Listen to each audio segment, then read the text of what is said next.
Endrick finally arrived at Real Madrid, and yet something felt wrong almost immediately. Not because he lacked talent, and not because he wasn't ready. The discomfort came from somewhere else.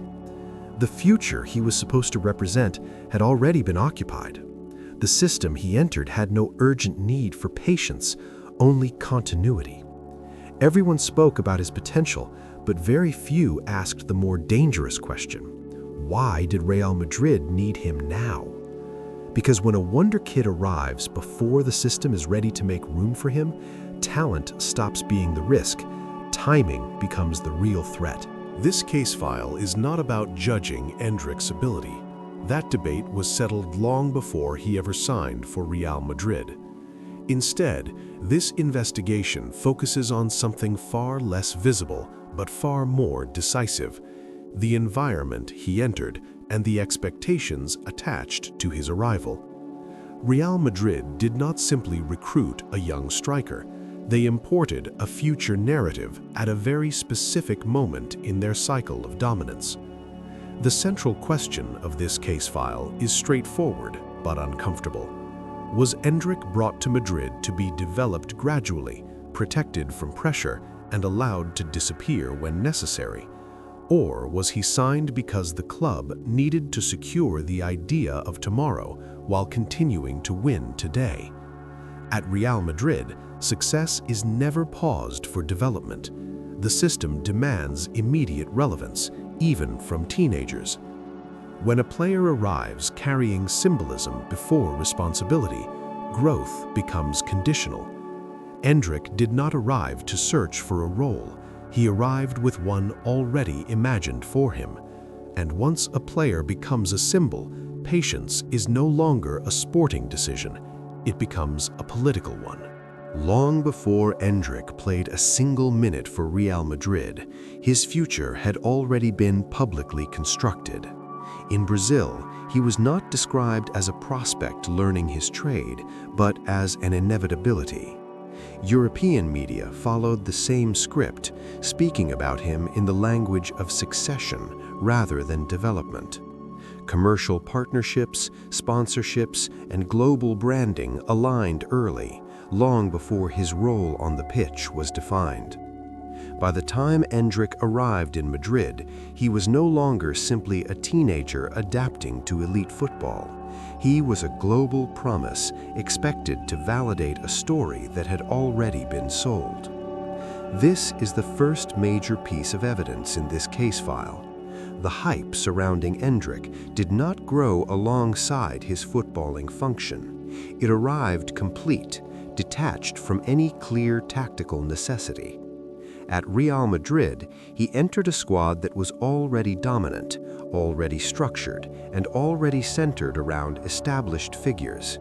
The club did not need immediate solutions, it needed continuity.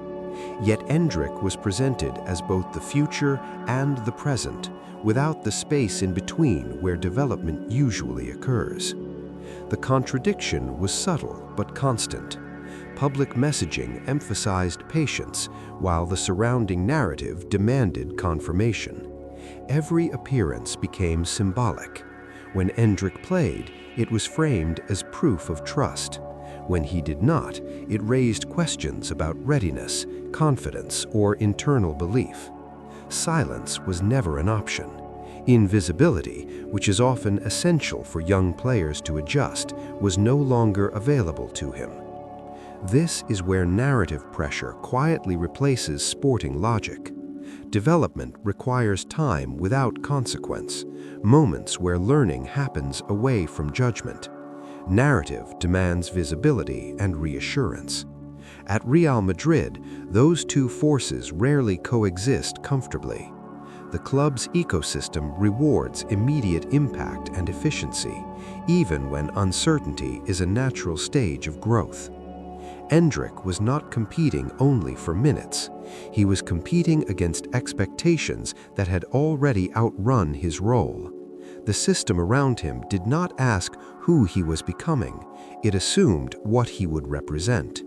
When a player arrives inside a finished story rather than a defined structure, development becomes conditional. This is not an accusation directed at Endrick, nor is it an attack on Real Madrid. It is an observation about timing. The club did not wait to understand who Endrick would become before presenting him as something specific. The narrative arrived first. The role was expected to follow. And when hype precedes function, pressure becomes unavoidable. To understand why Endrick's arrival feels misaligned, we have to examine the system he entered. Real Madrid in this phase is not a club searching for identity or rebuilding direction. It is a machine designed for immediate dominance. Every role inside the squad already carries purpose, hierarchy, and expectation. This is the modern Galacticos system, refined and efficient, where relevance is earned through impact, not potential. By the time Endrick arrived, the structure was already complete. Mbappe represented the center of gravity, both tactically and commercially. Vinicius was no longer a developing winger, but a finished symbol of Madrid's present. Bellingham embodied leadership, narrative clarity, and competitive authority. These players did not occupy space temporarily, they defined it. And systems built around certainty rarely pause to accommodate uncertainty. This is the second critical piece of evidence. There was no natural developmental pathway waiting for Endrick, no transitional role, no protected minutes designed for gradual adaptation. The competition was not just fierce, it was final. Each attacking position was already tied to a name, a status, and a responsibility that could not be easily rotated for learning purposes. In this environment, young players are not slowly introduced, they are tested, quickly, publicly. Every opportunity must justify itself immediately because the system itself does not need patience, it needs efficiency. Endrick did not arrive into a vacuum where mistakes could be absorbed. He arrived into a structure where mistakes carry narrative consequences. The absence of a clear role creates a specific type of pressure. It forces a young player to perform identity rather than function. Instead of learning where he fits, Endrick was expected to demonstrate why he belonged. This reverses the normal developmental order. At clubs built around youth progression, the system adapts to the player. At Real Madrid, the player adapts to the system, or disappears from relevance. What makes this especially difficult is that Real Madrid's success validates its approach. Winning removes the incentive to slow down. There is no external pressure to protect development when results continue to arrive. In such an ecosystem, patience is not a virtue, it is a luxury. This does not mean Endrick lacks quality or future. It means the conditions surrounding him prioritize certainty over growth. The Galactico system does not wait, it moves forward, carrying those who can keep up and leaving little space for those who need time. Endrick entered a structure that rewards readiness and visibility, not gradual becoming. And this is where the case deepens, because the problem may not be that Endrick arrived too early for football reasons. It may be that the system he joined had no intention of slowing down for anyone. At this point, it would be easy to conclude that Endrick arrived too early, that he should have waited longer, that the move was premature.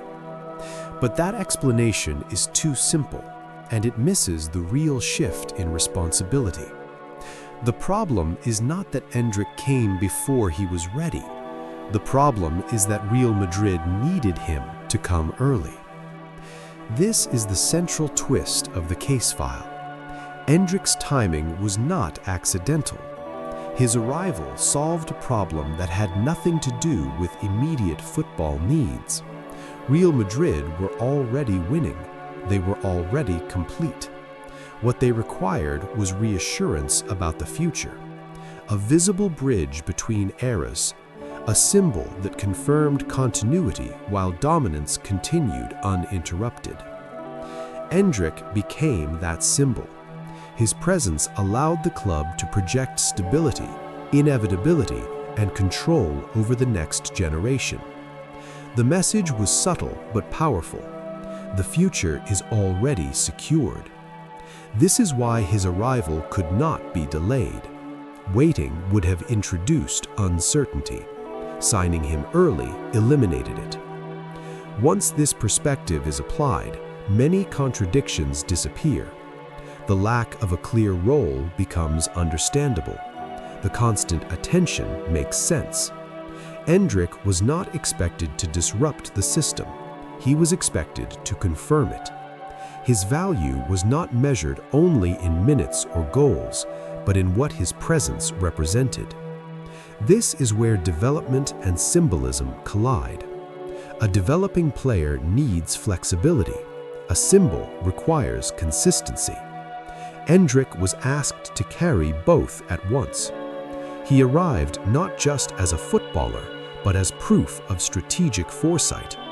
And when a teenager is asked to embody reassurance, patience becomes secondary. The Casefile does not argue that this was malicious or careless. It argues that it was structural. Real Madrid did not miscalculate Endrick's talent. They prioritized narrative certainty over developmental comfort. And once that decision was made, the pressure surrounding Endrick was no longer a consequence. It was the design. To fully understand Endrick's situation, we need to step back and look beyond the individual and toward the system that governs clubs like Real Madrid. This is not just about one player arriving at the wrong moment. It is about how modern superclubs manage time, expectation, and control. At this level, football decisions are rarely isolated. They exist inside a wider structure of power, branding, and global influence. Real Madrid do not simply compete on the pitch, they compete in symbolism. Every signing communicates something to fans, sponsors, and rivals. Continuity matters as much as results. In this context, young players are not only athletes, they are signals. Endrick's presence told the world that Madrid's future was already accounted for, even as the present continued to dominate. Historically, Real Madrid have not been a club built around protecting youth through gradual integration. They protect excellence, not fragility. When young players succeed at Madrid, it is often because they adapt immediately or because the system bends around undeniable impact. Those who need time rarely receive it. This is not cruelty, it is consistency. The danger lies in how protection is defined. From the club's perspective, protection means shielding the institution from uncertainty. From a player's perspective, protection means space to develop without consequence. These two definitions rarely align.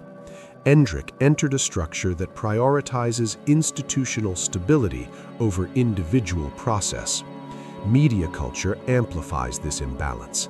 Every appearance, every omission, every expression is interpreted as evidence of belief or doubt. The player becomes a subject of constant evaluation, even when nothing decisive has happened. In such an environment, silence is impossible. Development becomes performative. This is why the question of protection matters. Real Madrid can protect Endrick financially, contractually, and symbolically. But can they protect him developmentally while remaining what they are? Can a club designed for immediate supremacy truly accommodate uncertainty without reshaping its identity? When we zoom out, the issue no longer looks like a mistake or misjudgment. It looks like a structural trade-off. Endrick represents the collision point between long-term potential and short-term certainty. And history suggests that when these forces clash at Madrid, the system does not adjust, the player must. This does not mean Endrick's story is already written. It means the conditions surrounding him are uncompromising, and in football, environments shape outcomes as much as talent ever could. Endrick's story at Real Madrid is still unfinished, and that uncertainty is precisely the point. There is no verdict to deliver here, no failure to declare, and no triumph to predict. What exists instead is a question about direction. Talent does not disappear overnight, but it can be reshaped, compressed, or redirected by the environment surrounding it. If Endrick is given space to exist beyond symbolism, to be inconsistent, to be quiet, to learn without consequence, his future remains open. But if the narrative continues to demand confirmation rather than growth, the margin for patience will shrink. Not because he lacks ability, but because the system around him does not slow down. This case file is not asking whether Endrick will succeed or fail. It is asking what kind of player emerges when development is conditional. When a teenager becomes reassurance before he becomes himself, identity forms under pressure rather than exploration. Some players harden, others disappear from relevance. Very few remain unchanged. Real Madrid will continue to win. That is not in doubt. The question is whether victory leaves room for evolution, because the most dangerous risk for a wonderkid is not arriving too early. It is arriving into a story that cannot wait. Endrick may still become everything he was projected to be, or he may become something smaller, safer, more functional. The difference will not be decided by talent alone. It will be decided by how much space the system allows him to grow without demanding immediate meaning. And that is where this case file remains open, not with an answer, but with a warning. In modern football, timing is power, and when power moves faster than development, even the brightest futures must learn how to survive it.